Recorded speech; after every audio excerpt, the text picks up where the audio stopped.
जनप्रियं प्रियकरं निर्मत्सरं पूजितं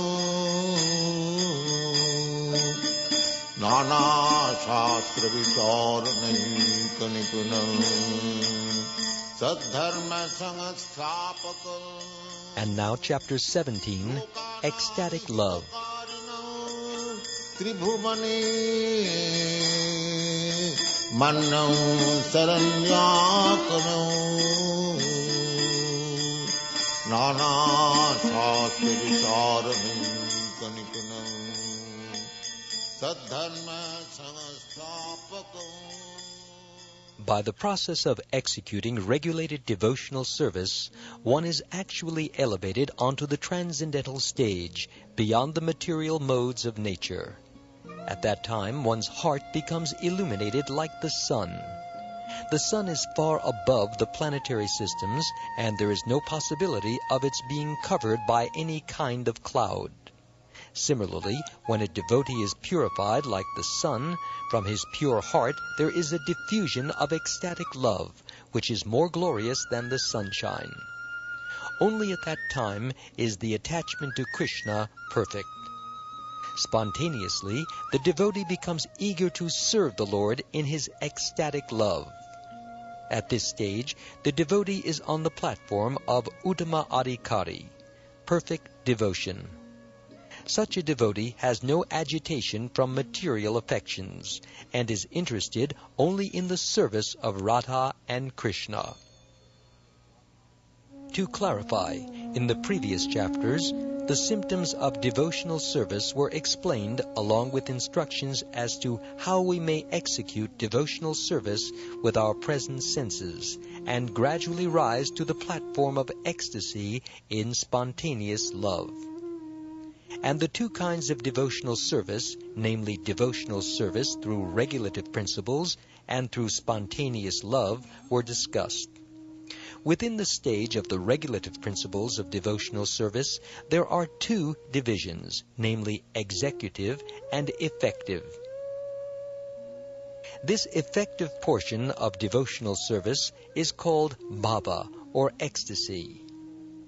In this connection, there is a statement in the Tantras that ecstasy is the first symptom of pure love for the personality of Godhead, and in that stage one is sometimes found shedding tears or shivering. Not always are these symptoms manifest, but occasionally. When King Ambarish was put into difficulty by Durvasa, he began to think of the lotus feet of the Lord, and thus there were some changes in his body, and tears were falling from his eyes. These symptoms are activities of ecstasy. They are visible in the shivering of the body and the shedding of tears. After the outward appearance of these ecstatic symptoms, they stay within the mind, and continuation of the ecstasy is called samadhi. This stage of appreciation becomes the cause of future exchanges of loving affairs with Krishna.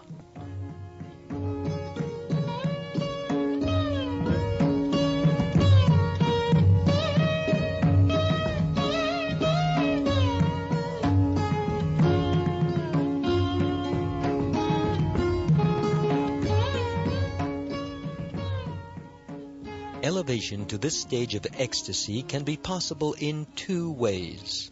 One way is by constant association with pure devotees.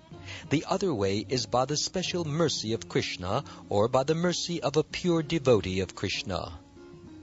Elevation to the ecstatic stage of life is generally attained through association with pure devotees, while elevation to that stage by the special mercy of Krishna or his devotee is very rare. The purport is that one should execute devotional service rigidly in the association of devotees, so that there will be certainty in raising oneself to that ecstatic position. In special cases, of course, there is special favor from Krishna, and although we should always expect that, we should not sit idly and simply wait for Krishna's special mercy. The regular duties must be performed. It is just as when, sometimes, it is found that a person who never attended school or college may be recognized as a great scholar, or an honorary degree from great universities may be offered to him. But this does not mean that one should avoid school and expect to automatically receive an honorary degree from some university. Similarly, one should devoutly execute the regulative principles of devotional service, and at the same time hope for Krishna's favor or for his devotees' favor.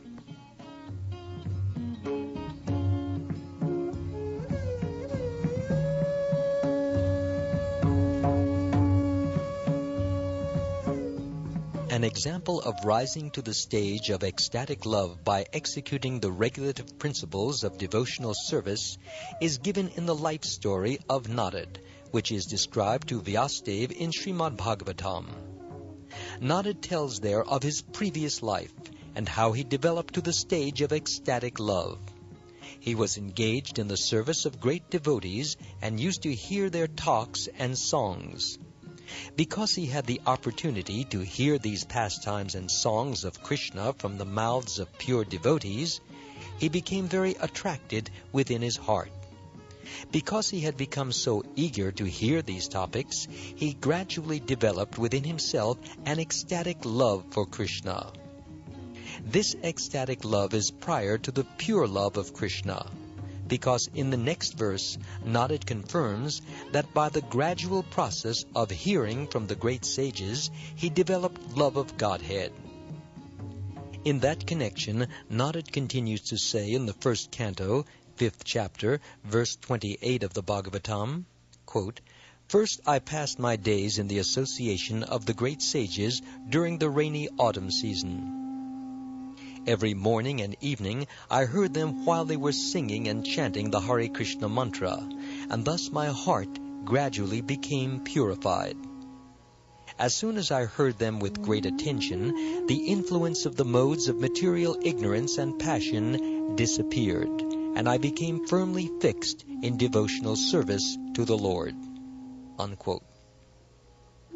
These are practical examples of how one can develop to the stage of ecstatic love, simply by the association of pure devotees. It is essential, therefore, that one constantly associate with pure devotees who are engaged morning and evening in chanting the Hare Krishna mantra. In this way, one will get the chance to purify his heart and develop this ecstatic pure love for Krishna. This statement is also confirmed in the 3rd canto, 25th chapter, verse 25 of Srimad Bhagavatam, where Lord Kapila says, quote, "My dear mother, when a person is actually in association with pure devotees, the sublime potency of my devotional service can be experienced." Unquote. In other words, when a pure devotee speaks, his words act upon the hearts of the audience. What is the secret of hearing and chanting? A professional speaker cannot impress transcendental ecstasy within the hearts of the listeners. However, when a realized soul who is engaged in the service of the Lord is speaking, he has the potency to inject spiritual life within the audience. One should therefore seek the association of such pure, unalloyed devotees, and by such association and service, a neophyte devotee will certainly develop attachment, love, and devotion for the Supreme Personality of Godhead.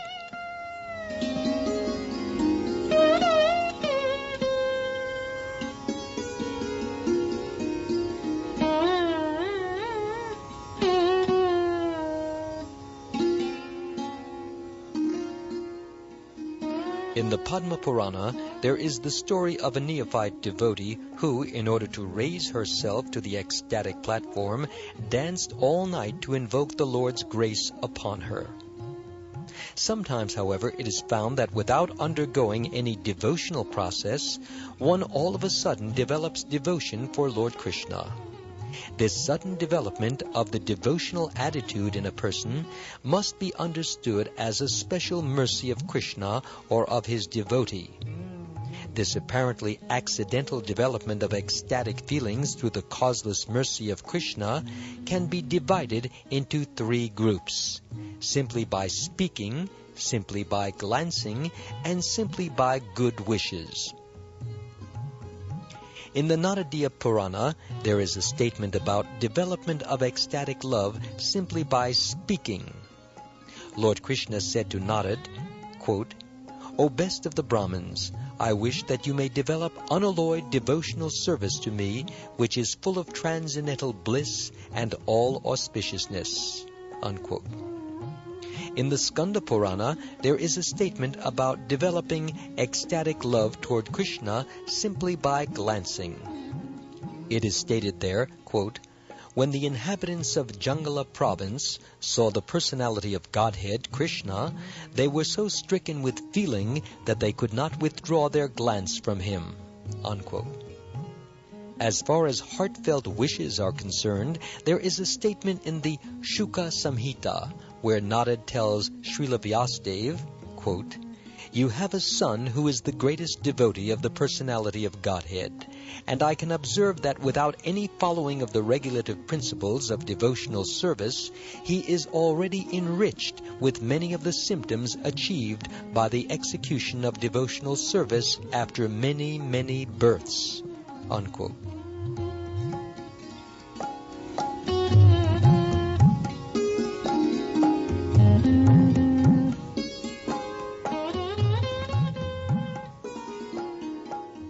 As for ecstatic love of Krishna, there is a statement in the 7th canto, 4th chapter, verse 36 of Srimad Bhagavatam, in which Narad addresses King Yudhishthira, quote, "My dear king, it is very difficult to describe the character of Prahlad. He developed a natural attraction for Krishna, and whatever I can explain about his character will simply be an arrangement of words. His actual character is impossible to describe." Unquote.